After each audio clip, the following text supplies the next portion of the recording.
Hoy vamos a iniciar el número quinto y prácticamente nos quedan 4 clases. Con las dos últimas dos vamos a ver lo que es el módulo número sexto y finalizamos.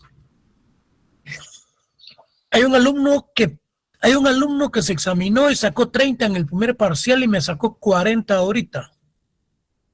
Yo creo que es de esa sección. Ya vamos a ver si tenemos tiempo de ver de quién es.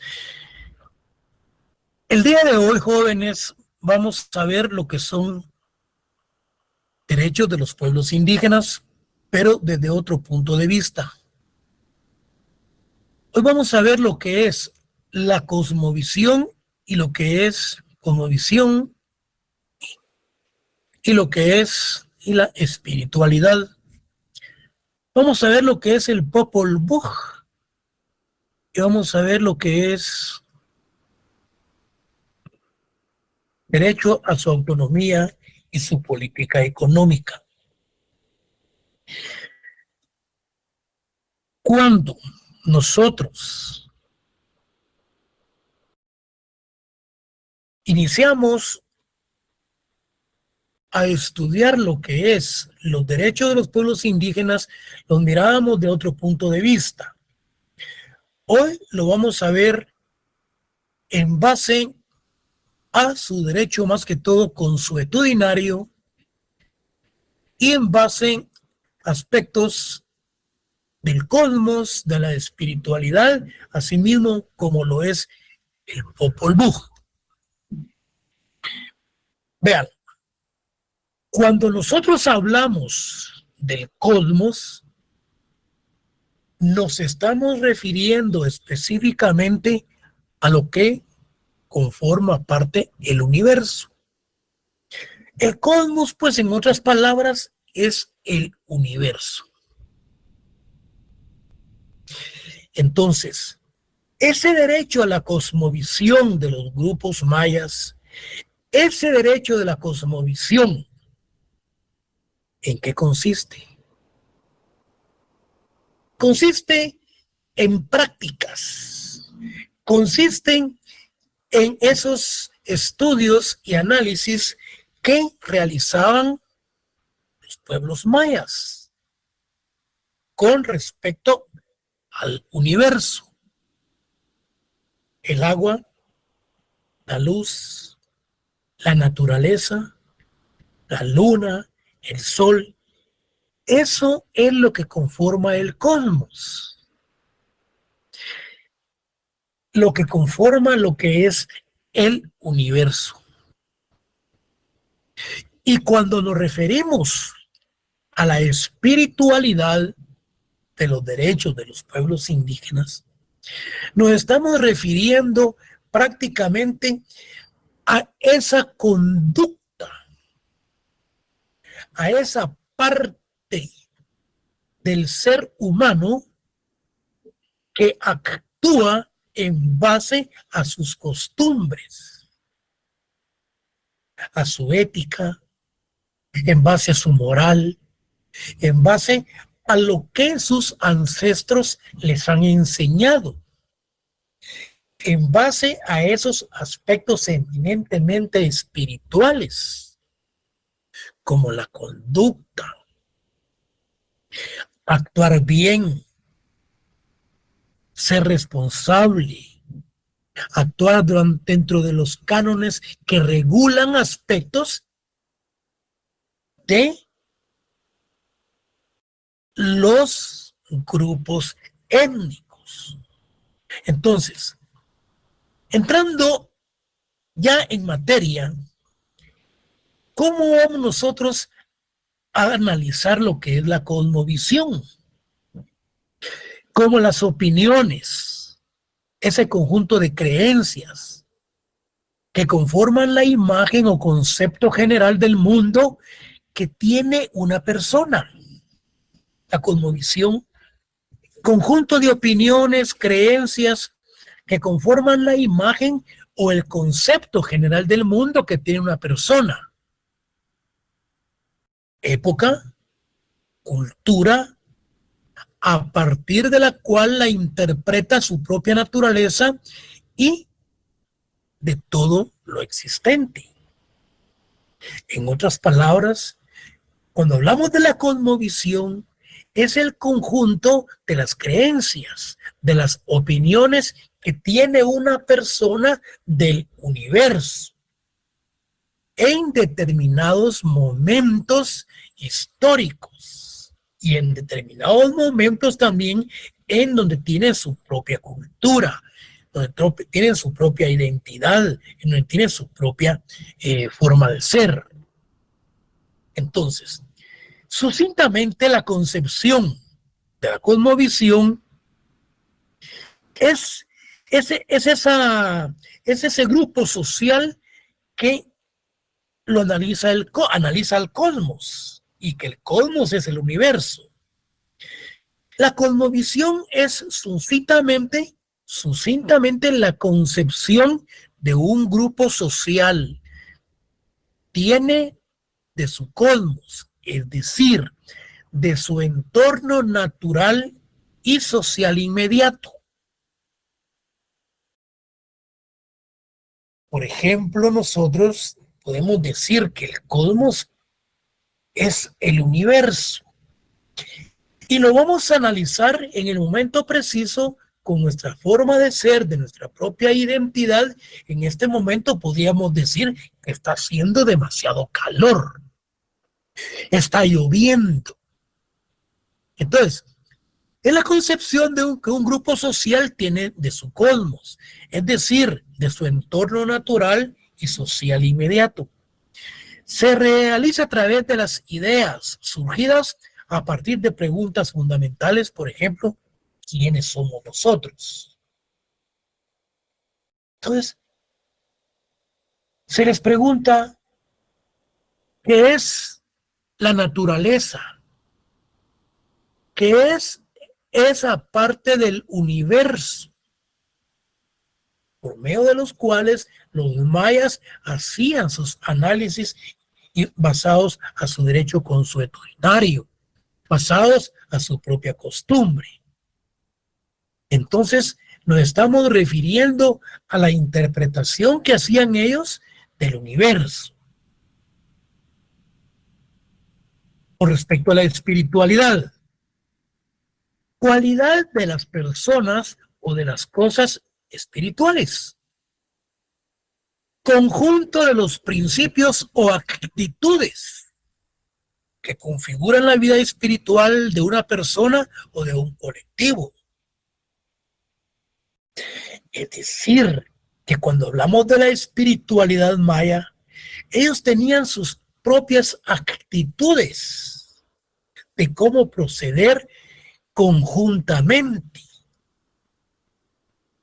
Pero ellos tenían su propia forma de ser desde el punto de vista espiritual, basados más que todo con respecto a una armonía con la propia naturaleza y una armonía desde el punto de vista con la cosmovisión y con Dios. Entonces, se relaciona la cosmovisión con los sentimientos y creencias profundas, a menudo religiosas, como la sensación de paz de una persona, su propósito en la vida, la relación con los otros y las creencias acerca del sentido de la vida. La espiritualidad es el conocimiento, aceptación o cultivo de la esencia inmaterial de uno mismo. Es lógico que la espiritualidad es algo inmaterial.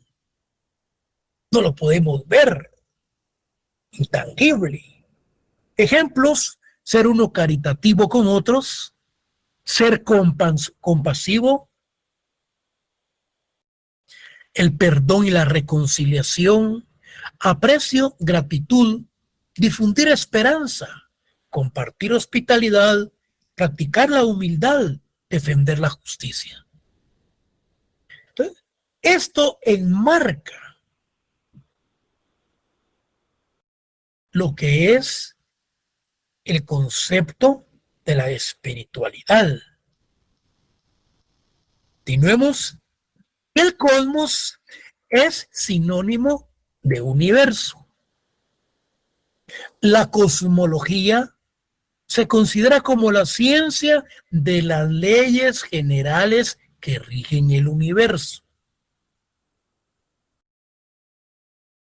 En la filosofía antigua, el cosmos comprendía toda la filosofía del conocimiento físico del firmamento. Y en la época actual, pues significa, desde otro punto de vista, una filosofía natural. La cosmovisión consiste en un conjunto de representaciones mentales que pretenden explicar el universo en su totalidad.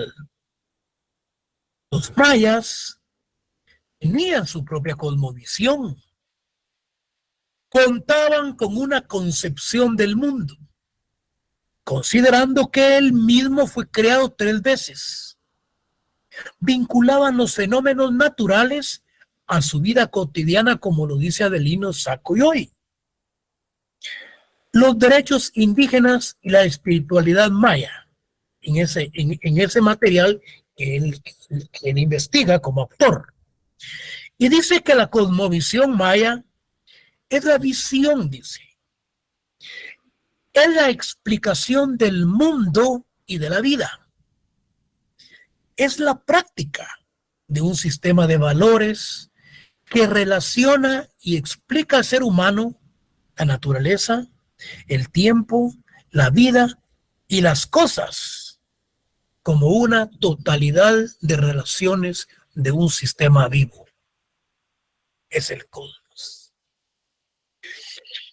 Vean ustedes qué interesante estos aspectos cuando nos relacionamos a ver su contenido filosófico con respecto al cosmos y con respecto a la espiritualidad y cómo los mayas la interpretaban.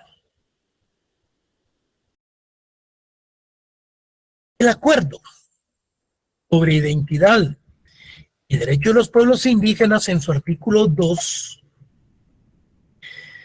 en su numeral 3, dice que se reconoce que la cosmovisión maya constituye uno de los elementos de la identidad de los pueblos indígenas, exponiéndolo de la siguiente forma. El acuerdo sobre identidad de los pueblos indígenas dice que estos aspectos relacionados con la cosmovisión maya es una identidad.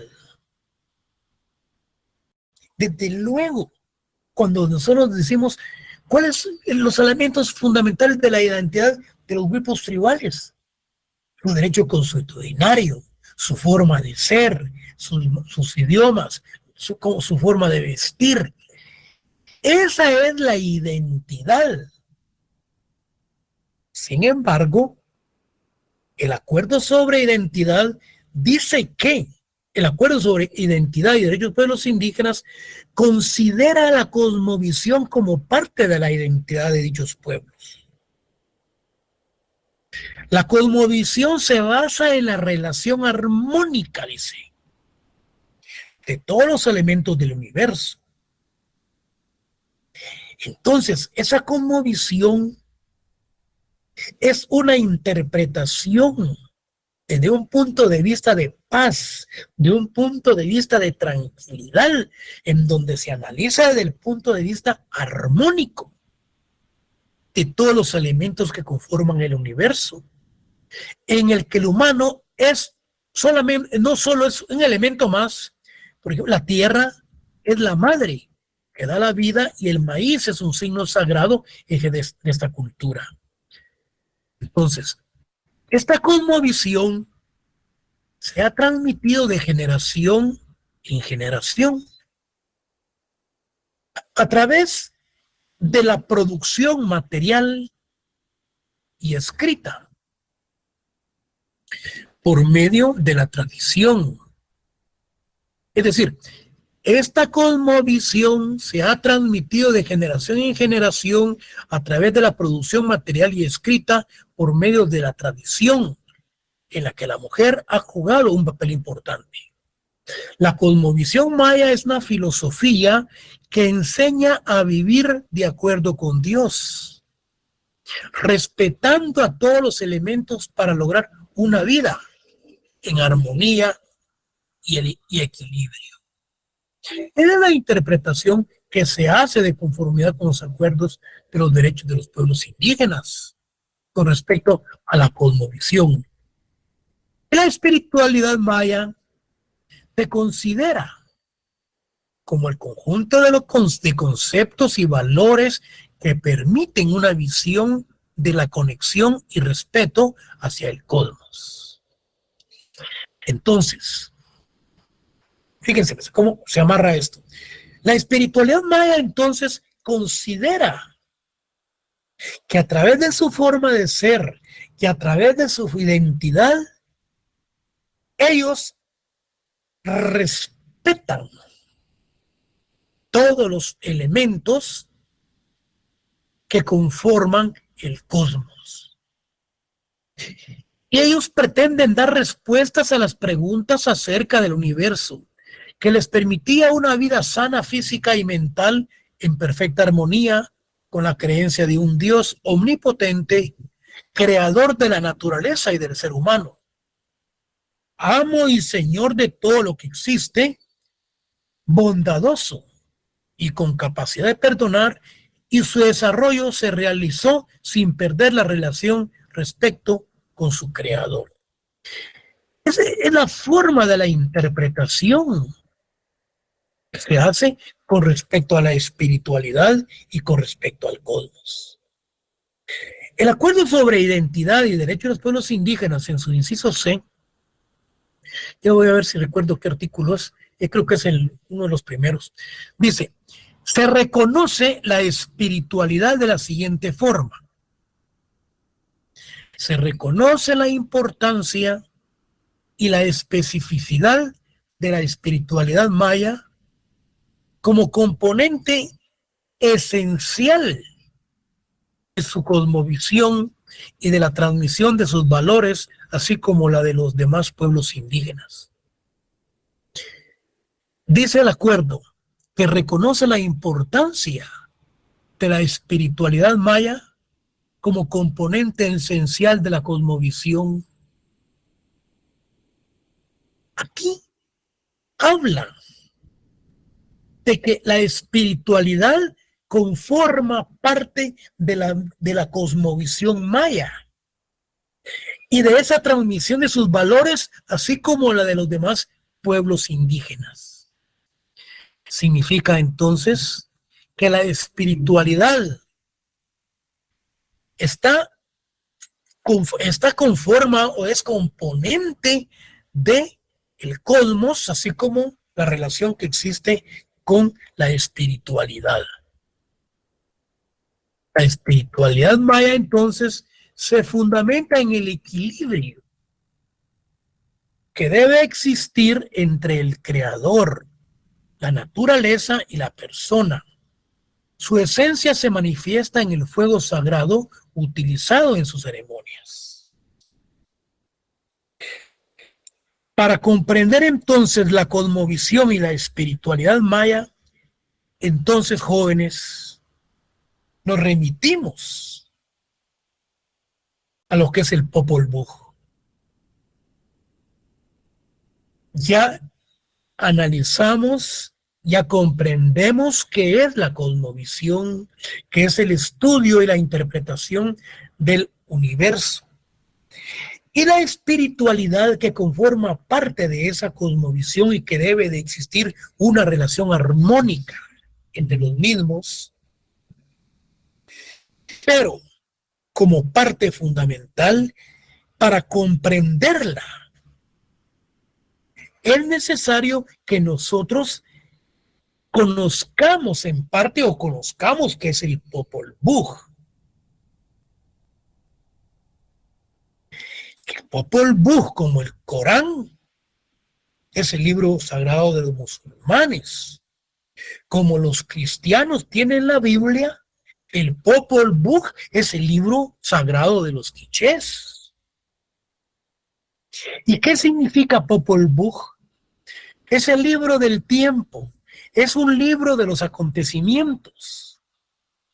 En él se explica el origen y la creación del universo, o sea, su cosmovisión, su forma de ver cómo se origina la humanidad.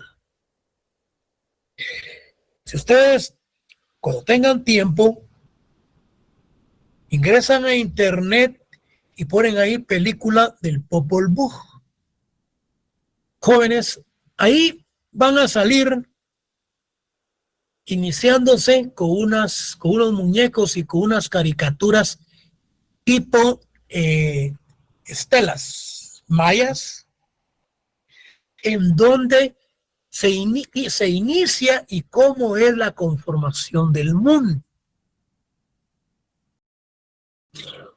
Yo sé que muchos tal vez ya la vieron y no le pusieron atención cuando vieron cosas que no tenían.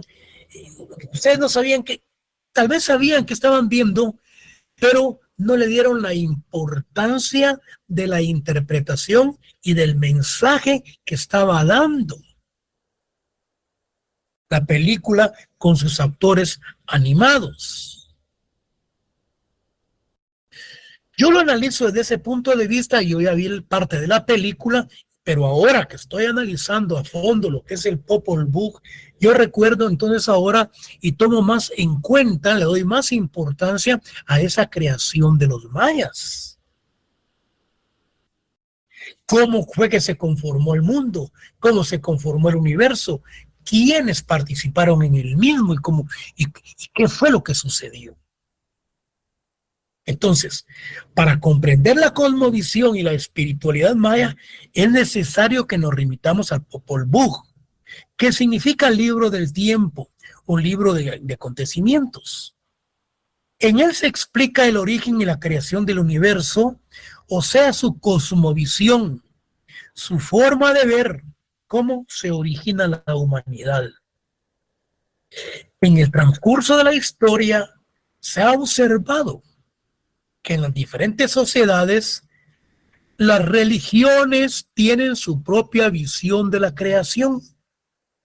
Yo les mencionaba anteriormente, los cristianos la tienen plasmada en la Biblia, los musulmanes en el Corán, los mayas en el Popol Vuh, por lo que al respecto veremos parte mística de dicho documento para comprender su cosmovisión y espiritualidad, en la que se expone con claridad su creación. Entonces, el Popol Vuh significa literalmente libro de la estera. Cuando hablamos que significa libro de la estera, es como que estuviera en una alfombra, formado en una alfombra, lo cual entre los pueblos mesoamericanos se entendía como símbolos de la autoridad y del poder de los reyes. El Popol Vuh era un símbolo de poder, principalmente de los reyes. Es conocido como libro sagrado de los mayas, que relata múltiples hechos de la vida del pueblo quiché hace años atrás. Entonces, el Popol Vuh es uno de los textos más importantes de la literatura indígena, el cual explica muchos hechos importantes. En él están varios datos sobre la cosmovisión maya, así como de mitos y relatos históricos del pueblo quiché.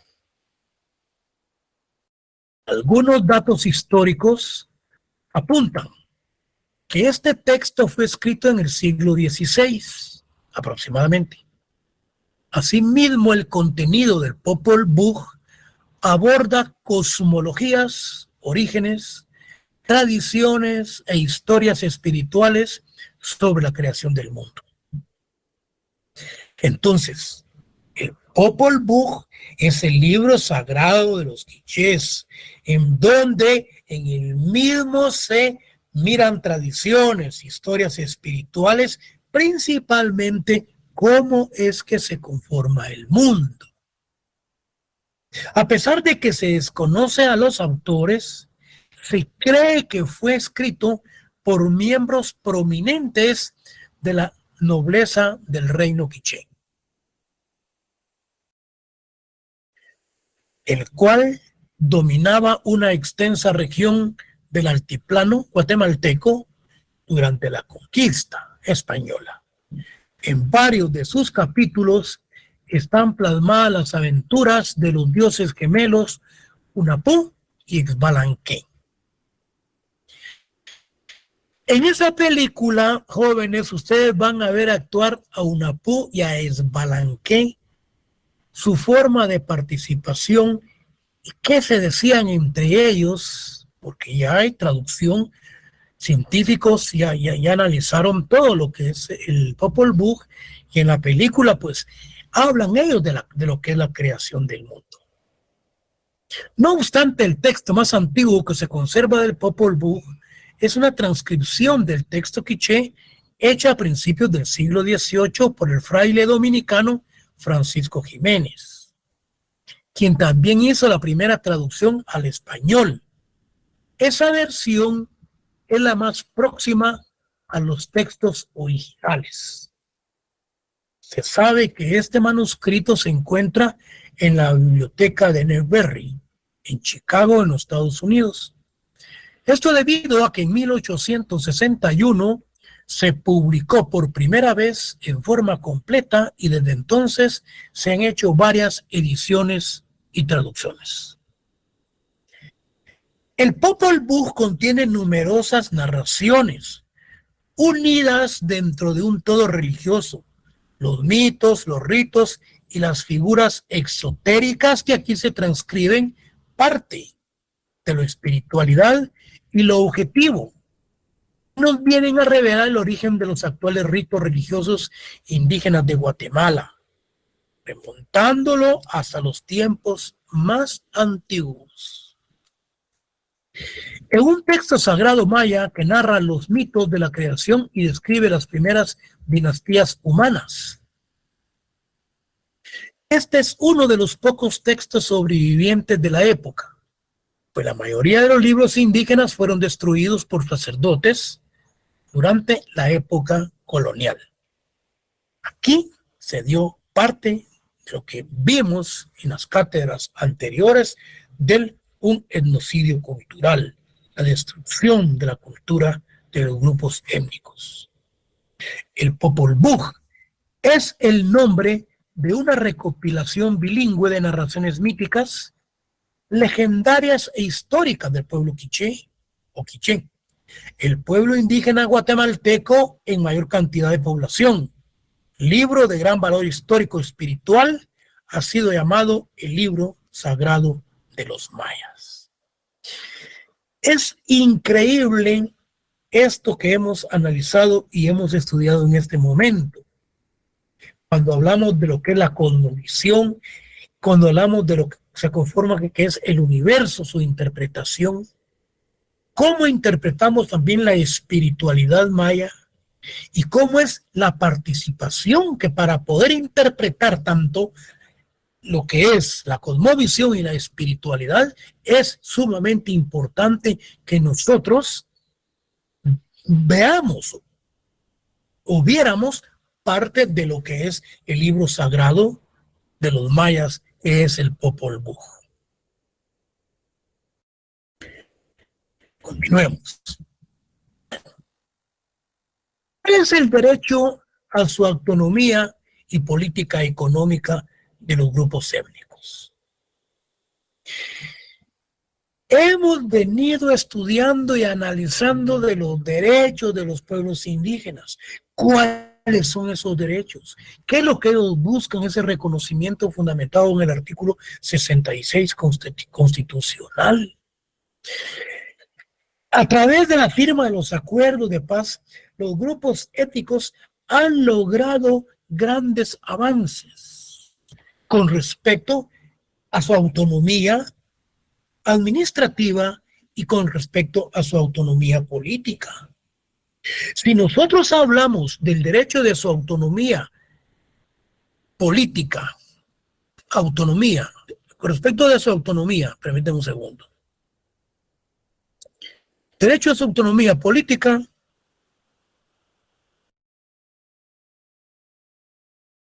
y económica. ¿Qué es lo que los derechos, ese derecho a su autonomía política y económica? Lo que sucede es el Estado ha centralizado completamente lo que es su actividad eminentemente administrativa y la ha centralizado en el área urbana. Tanto aspectos de carácter administrativos como políticos. En la parte administrativa tenemos aquí a la SAT, la Superintendencia de Administración Tributaria.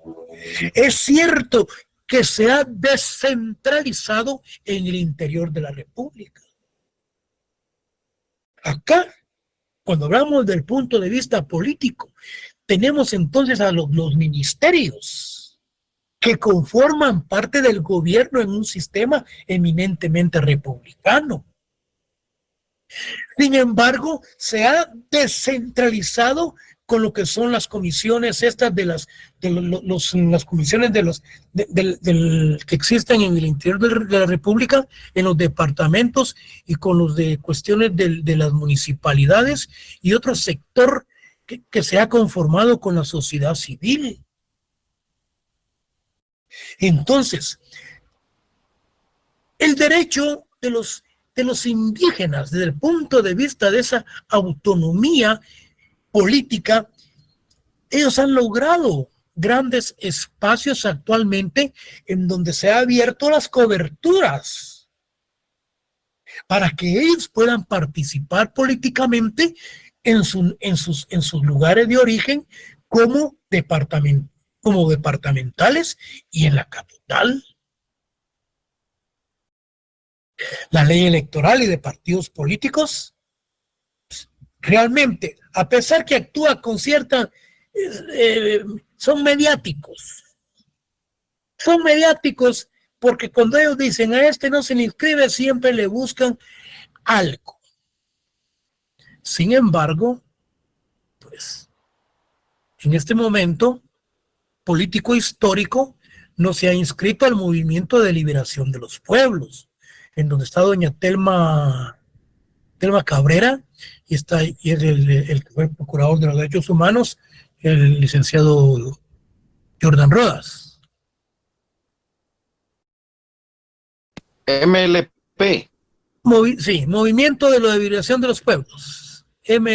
Movimiento de Liberación, MLP. Mire pues, ¿qué es lo que ha sucedido realmente?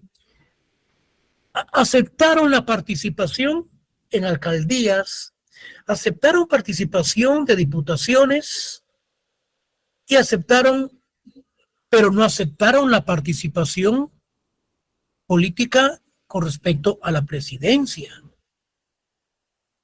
Una falta de carácter administrativa, realmente, jóvenes, no era causal para no inscribirlos. Que hubiese sido, por ejemplo, un delito de homicidio, un delito de asesinato, delitos de lesa humanidad, por ejemplo, los casos de Alfonso Portillo, el caso de este señor del Petén, Valdizón, y otros narcotraficantes que realmente a ellos no se les debiese de inscribir, porque ellos no son honrados. Constitucionalmente, la Constitución dice quiénes deben de participar en política. Personas idóneas, personas honradas, ¿sí? Y ellos se han declarado delincuentes. Mario Estrada en Estados Unidos se declaró delincuente, mientras en Jalapa le hacían romerías que era inocente y lo estaban considerando como un Nelson Mandela.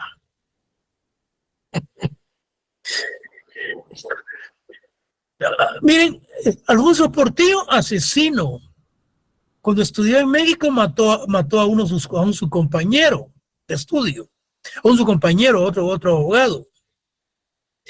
Valdizón, otro delincuente, que se han declarado delincuentes en Estados Unidos para que les rebajen las penas y que están arrepentidos de lo que han hecho. Miren, gallina que come huevo aunque le quemen el pico. No se compone. A ellos sí, definitivamente no se les puede inscribir. ¿Cómo van a inscribir, por ejemplo, a una persona que se declara que es delincuente en un tribunal? Y aquí vienen diciendo de que son inocentes y teniendo pruebas fidedignas que se han declarado culpables de la participación de ciertos hechos delictivos. Nuestra ley es hecha a la ley, hecha a la trampa.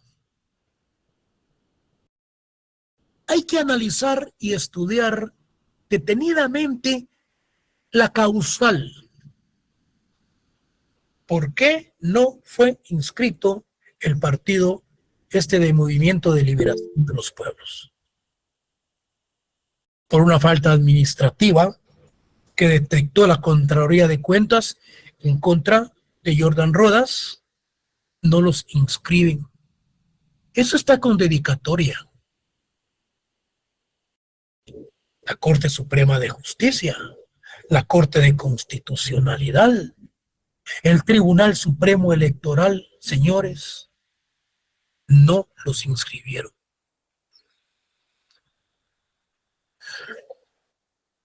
Escuchen bien. A Jordan Rodas, siendo procurador de los derechos humanos, el Congreso de la República se quedó en el tintero prácticamente solicitarle su renuncia y su destitución. A él le quitaron como 20 millones para el pago de salarios en una de las épocas de pagar abonos, de pagar aguinaldos diferidos, etcétera, en una época de diciembre. Yo creo que les reembolsaron como a los 2, 3, 4 meses para hacer esos pagos. Él no se alineó con el Congreso de la República. El Congreso lo quería destituir y quitarlo de procurador de los derechos humanos. Sin embargo, él cumplió y entregó el cargo y se fue de Guatemala, se fue huyendo.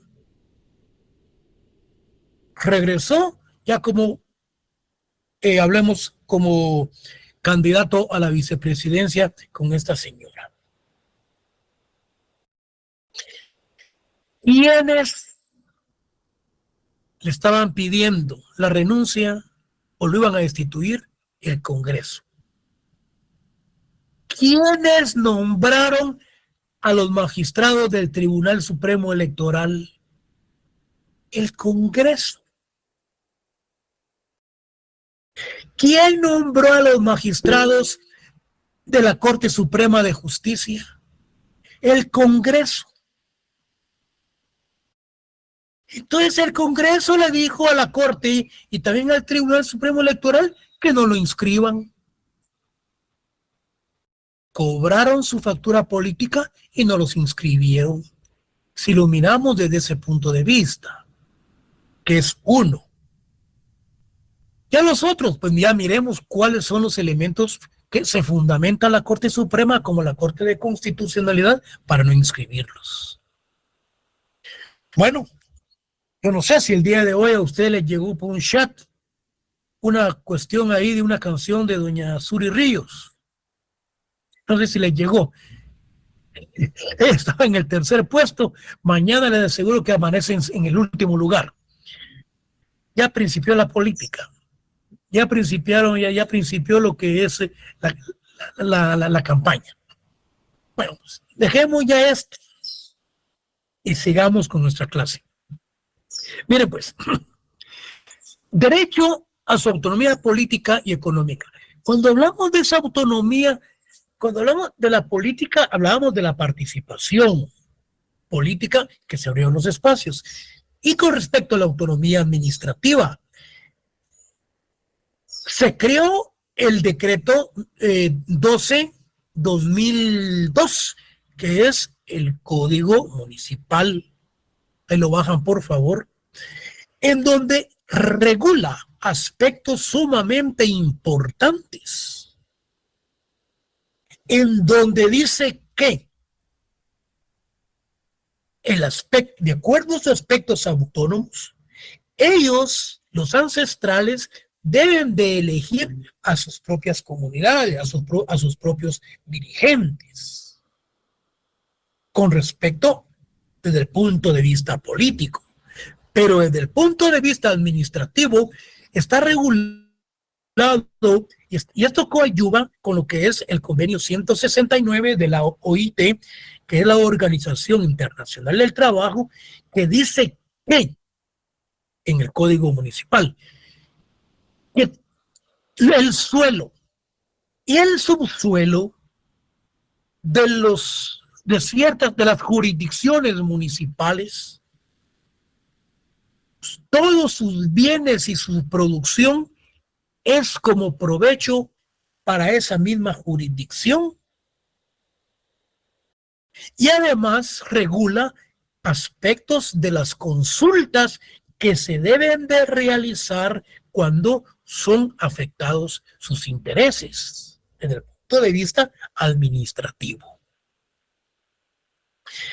Con esa explicación, entonces vamos a entrar a ver lo que es la autonomía política y económica. Bueno, los indígenas guatemaltecos fueron conquistados, sometidos y despojados. Eso lo vimos. Asimilaron parte de la cultura española. También lo vimos. Incluyendo el aspecto eminentemente religioso. También lo vimos.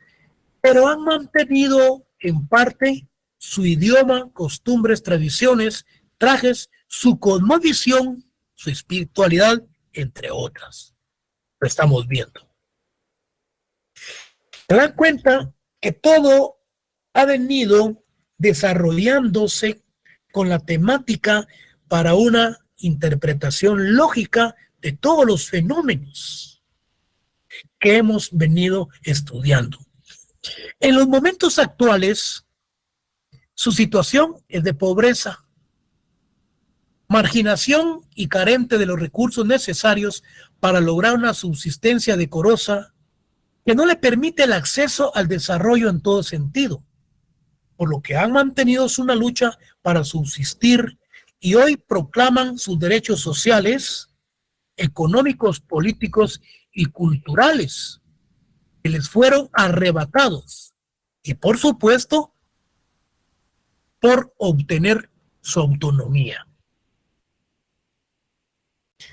Esto de la autonomía tácitamente lo encontramos regulado en el código municipal, en virtud que en el 66 constitucional habla del reconocimiento de la participación de todos los grupos étnicos. El Estado reconoce su derecho consuetudinario.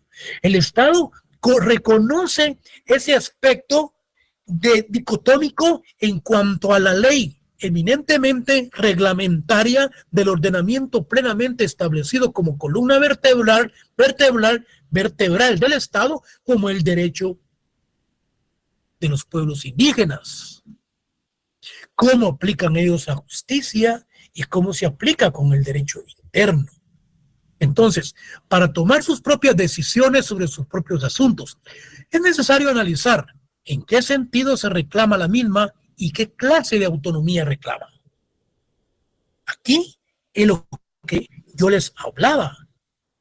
¿Qué clase de autonomía es la que reclaman los pueblos tribales? Reclaman la autonomía política y reclaman también su autonomía eminentemente de carácter económica. Y yo les expliqué en qué consiste la autonomía política y la económica. ¿Qué nos dice Héctor Díaz Polanco? Nos dice que la autonomía se entiende como un régimen especial que configura un gobierno propio, o sea, un autogobierno para ciertas comunidades integrantes, las cuales se escogen así autoridades que son parte de la colectividad, ejercen competencias legalmente atribuidas y tienen facultades mínimas para legislar acerca de su vida interna y para la administración de sus asuntos. Significa entonces que debe de existir esa descentralización. Cuando hablamos de esa parte de la autonomía que se le debe de dar a los grupos étnicos para que puedan ellos participar en la vida política como en la vida económica. Entonces dice, para ciertas comunidades integrantes, las cuales se escogen hacia autoridades que son parte de la colectividad, ejercen competencias legalmente atribuidas y tienen facultades mínimas para legislar acerca de su vida interna y para la administración de sus asuntos. Es decir, que con esa propia autonomía que tienen los grupos étnicos, tienen ellos y buscan su elección para su propia administración y sus propias elecciones. Con esta definición, entonces, la autonomía puede interpretarse que lo que se pretende es que dentro del propio Estado guatemalteco se le otorgue a las comunidades indígenas de cierta autonomía para la administración de los asuntos internos y propios de la comunidad, derivando esta en dos tipos de autonomía, la política y la económica. Entonces, ¿en qué consiste la política? Autonomía política constituye una forma de descentralización. Los pueblos indígenas guatemaltecos, mediante su autonomía política, pretenden gobernarse con sus propias leyes. Cuando hablamos que pretenden gobernarse con sus propias leyes, estamos hablando de un derecho prácticamente consuetudinario en la forma de la aplicación de las penas. Y estas autoridades, y así obtener una participación directa en la actividad política. Bueno, cuando hablamos de la parte económica y cultural del país, dice, directa en la actividad política, económica y cultural del país y tener su propio gobierno. Autonomía que de cierta manera se ha ejercido, ya que es evidente que las comunidades indígenas han resuelto sus controversias internas con la práctica de su derecho consuetudinario e indígena, el cual ha sido aplicado por sus autoridades ancestrales. Esta autonomía pretende lograr un desarrollo local de las comunidades indígenas en vista de que han estado excluidas por el Estado central y por las corporaciones municipales. Esto no ha permitido que la educación, la salud, urbanismo y otras obras de infraestructura hayan llegado a dichas comunidades, lo cual es una necesidad para lograr el desarrollo del país. Es decir, entonces, que el gobierno centraliza lo que es la actividad eminentemente política. El gobierno y tanto como las municipalidades también centralizan esa actividad. Y por lo tanto limitan a que los grupos étnicos, los grupos indígenas del país, se les coarte, se les limite su participación. Sin embargo, con la creación del Código Municipal, ellos han logrado entonces muchos avances en cuanto a la participación. Y hablamos entonces de la de autonomía económica. Pretende ejercer control de los recursos naturales del suelo o subsuelo que se encuentran en sus territorios, que sea la propia comunidad la que decida sobre la forma de explotación de dichos recursos, para que el producto obtenido esté al servicio de la comunidad en el tener participación en los programas que tengan relación con sus recursos y sus vidas. ¿Por qué? Por la misma intromisión de las empresas extranjeras que vienen a hacer las explotaciones mineras en determinadas jurisdicciones y que realmente que les den el 1%, dádiva, el 1% o menos de lo que ellos están explotando y están, además de la explotación, lo están sacando, explotando. Realmente es una situación penosa para estos pueblos que están siendo prácticamente no dañados con respecto al ambiente, sino que también están dañando sus jurisdicciones. En el acuerdo sobre identidad y derechos de los pueblos indígenas se plantea cierta autonomía de los pueblos indígenas. Dice, se reconoce la proyección que ha tenido y sigue teniendo la comunidad maya y las demás comunidades indígenas en lo político, lo económico, social, cultural y espiritual. Esto es lo que nos dice el acuerdo. Su cohesión y dinamismo han permitido que los pueblos mayas, garífuna y xinca, conserven y desarrollen su cultura y forma de vida, no obstante la discriminación de la cual han sido víctimas. Y lo que yo les mencionaba, de estos compromisos se promulgó en el Congreso de la República el decreto número 12/2002, o sea, el código municipal.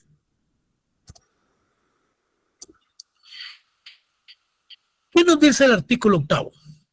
Inciso C. Establece como elemento básico del municipio la autoridad ejercida en representación de los habitantes, tanto por el Consejo Municipal como por las autoridades tradicionales. Por el Consejo Municipal como por las autoridades tradicionales propias de las comunidades de su circunscripción. Independientemente de que existe un consejo municipal, se le debe de dar participación también a ciertas personas de la comunidad que han sido nombradas para una participación.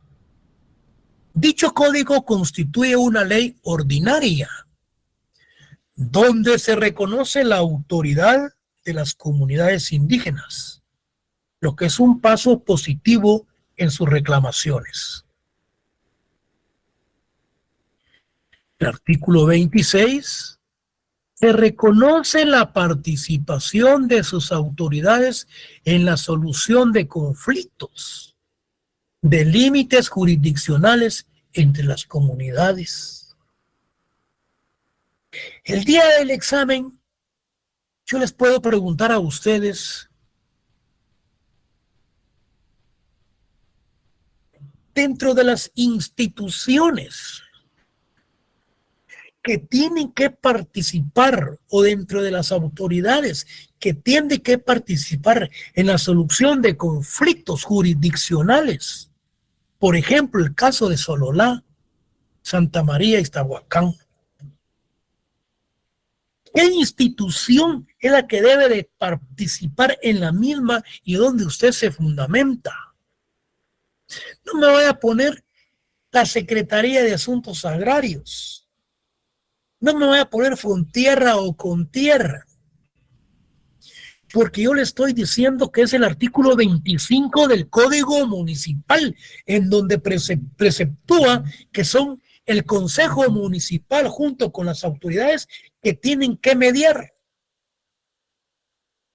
No me vayan a poner que es la Policía Nacional Civil, ni mucho menos el Ejército, que los tiene en paz. Y eso me lo ponen los que no han recibido la cátedra. Pero los que están recibiendo la cátedra saben que el artículo 25 del Código Municipal, que aquí lo tengo, ya le leí la parte más o menos resumida, que habla de la resolución de los conflictos del mismo.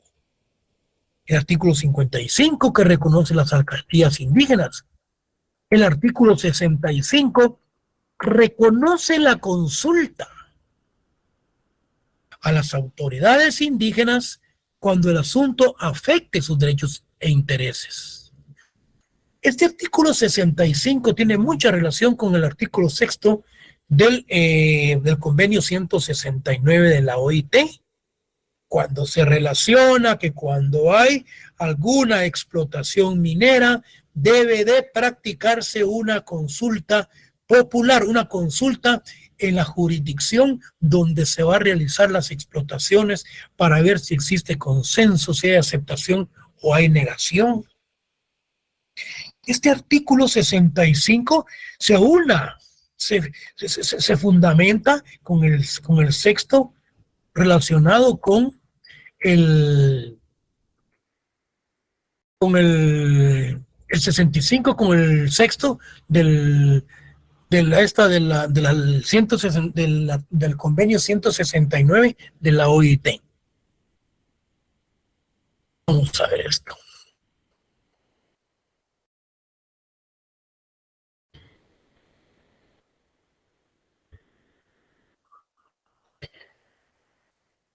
Yo creo, jóvenes, son las 18:38. Jóvenes, yo creo que aquí nos vamos a quedar. Si hay alguna pregunta, pues con mucho gusto. Pero aquí nos vamos a quedar para la próxima universidad. Okay. Buenas tardes, Lick. Amanda, buenas tardes. ¿Con qué artículo de la OIT se relaciona, mencionaba? ¿O con qué inciso? Es el sexto, es el artículo 6. Permítame. Te lo voy a... 205. No le quiero mentir porque es el artículo 6 del convenio 169 de la OIT y que dice, vamos a ver qué nos dice el artículo 6. Dice,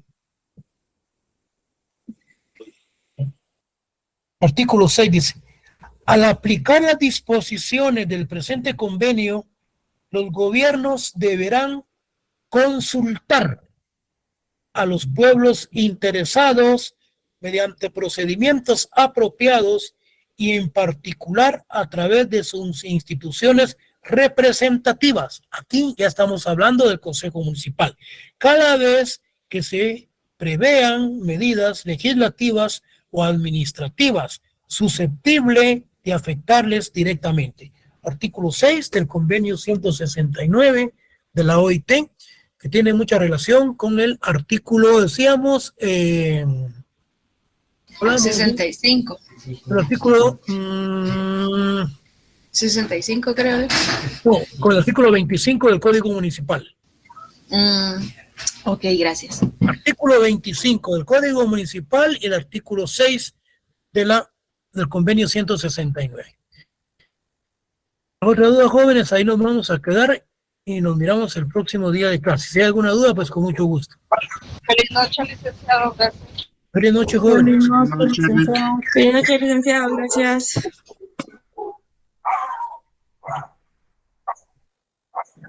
Feliz noche, licenciado.